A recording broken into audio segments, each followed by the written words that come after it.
I've been thinking about why I especially like to hunt with you. I don't ever remember having a day together that I didn't enjoy, because you care much more about why we're together in the field than about what we take away in game. I like the fact that you don't talk too much, don't make excuses, and never brag, unless you say something nice about my dog, something more than being plain polite. When we gun the covers that you've chosen, I know you always let me take the choicest spots, and often pass up shots and hope the bird might swing my way. I know you count the few birds you've hit and lost against your limit, and I've seen you time and time again refuse a chancy shot that might touch a bird, but we couldn't fairly bring it back to bag. You always remember a little something gift, and take some pleasant time to chat with the men that own the land we like to gun. You make a point of stopping in the local store to say hello. You've always been on time and do more than your share of the little things that make a hunt a happy day, regardless of the birds we found, if any. I'll always know that you know where I am in heavy cover.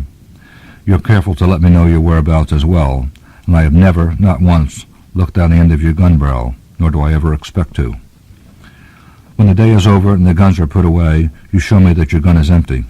You know when to drink, how much, and when not to.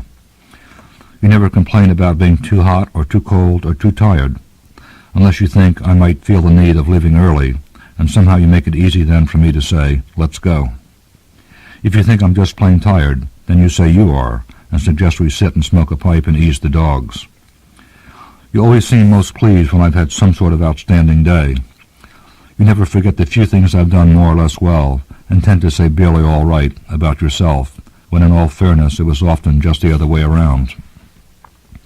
It seems you pick and clean more than your share of the birds, then offer the most and the choicest to the rest of us.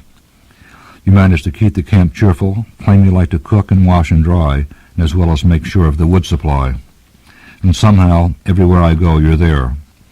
You've turned up my Texas bunkie.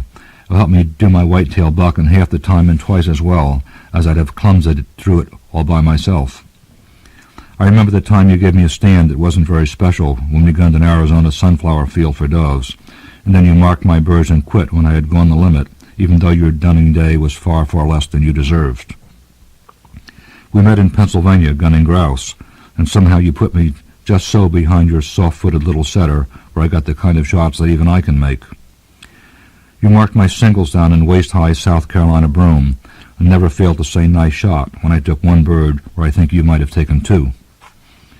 I remember how well you called the pintails in that Utah lake, and how you let me take first shots at swinging honkers on the eastern shore.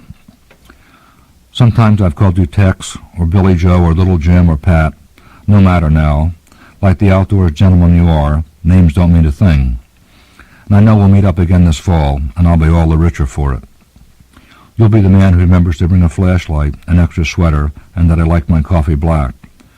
And just in case I never said it to your face before, there's bigger reasons, as I know, to spend a day outdoors. You make the days seem all too short, too few, and far between, my treasured friend. You're everything that puts real meaning in that simple phrase, a sportsman.